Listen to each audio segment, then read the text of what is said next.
দর্শক, পরিস্থিতি ভালো না। ওসমান হাদির অবস্থা ক্রিটিক্যাল। অস্ত্রোপচার চলছে। অন্য একটি নির্ভরযোগ্য সূত্র থেকে ছবিও পেয়েছি। দর্শক, সেই ছবি আপনাদেরকে দেখাতে পারবো না। যেই অবস্থায় চলে গেছে সেখান থেকে ফিরে আসাটা এটা আল্লাহর রহমত ছাড়া সম্ভব না। আসলে খুবই খুবই ক্রিটিক্যাল অবস্থা। লাইফ সাপোর্টে আছে, এটা তো বটেই, কিন্তু আরো দুঃসংবাদ। ঢাকা মেডিকেলের পরিচালক ব্রিগেডিয়ার জেনারেল মোহাম্মদ আসাদুজ্জামান তথ্য দিয়েছে। তিনি বলছেন হাদির অবস্থা ক্রিটিক্যাল, আশঙ্কাজনক, তাকে লাইফ সাপোর্টে দেওয়া হয়েছে। দর্শক, ডাক্তারদের বক্তব্যের বাইরে আমি নিজে কোনো বক্তব্য দিতে চাই না। বরাবর সাংবাদিকতার এই এথিক্সটা আমি মেনে চলি, যার জন্য আমি আগাম এমন কোনো কথা বলবো না, বক্তব্য বলবো না যেটা নীতির বাইরে। সুতরাং আমি নীতি মেনে যেটুকু আপনাদেরকে বলতে পারি, ওসমান হাদি ভালো নেই, অবস্থা খুবই খারাপ, খুবই খারাপ। এবং ইতিমধ্যে জেনেছেন যে তার বাম কানের নিচে গুলিবিদ্ধ হয়েছেন। খুব কাছ থেকে, মোটরসাইকেল পাশ দিয়ে এসে, রিক্সার খুব কাছ থেকে এসে গুলি করেছে। এমন একটা স্পর্শকাতর জায়গায় গুলি হয়েছে, এটা খুবই প্রশিক্ষিত।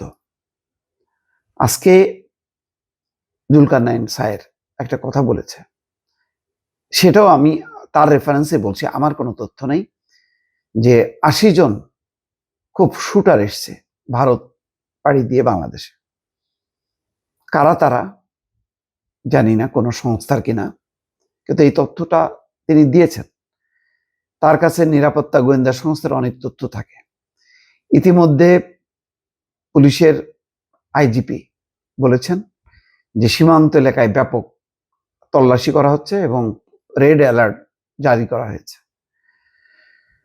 হাসপাতালে থেকে বলা হচ্ছে তার সঙ্গীরা বি নেগেটিভ রক্তের খোঁজ করছে। প্রচুর রক্তক্ষরণ হয়েছে হাদির।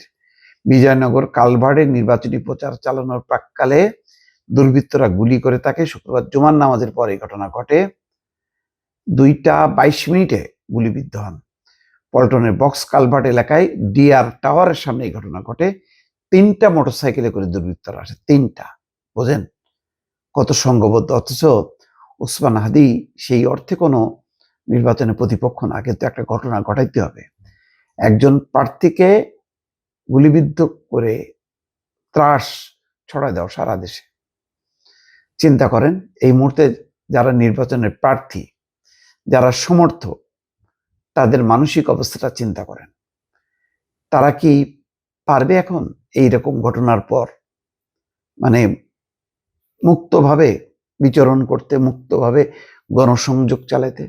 যেটা বলা হচ্ছে ইতিহাসের শ্রেষ্ঠ নাকি নির্বাচন হবে। খুবই উৎসব মুখর পরিবেশ থাকবে। আতঙ্ক গ্রাস করছে বাংলাদেশকে নির্বাচনকে ঘিরে। কি হয় কি হয়। দর্শক, এখন হাসপাতালে রাজনৈতিক নেতারা গেছেন, জামাতের আমির গেছেন, ডাক্তার শফিকুর রহমান, এনসিপির প্রধান নাহিদ ইসলাম গেছেন, মির্জা আব্বাস তার প্রতিদ্বন্দ্বী ঢাকা ৮ আসনের বিএনপি সিনিয়র নেতা, তিনিও গেছেন, আরো অনেকে যাকে যাকে যাচ্ছেন। এখন হাদি যে অবস্থায় গেছে, যদি ফিরে আসে, এটা একটা মিরাকল ঘটনা হবে। দর্শক, শুধু এইটুকু বলতে পারি। ভালো থাকবেন, হাদির জন্য সবাই দোয়া করবেন।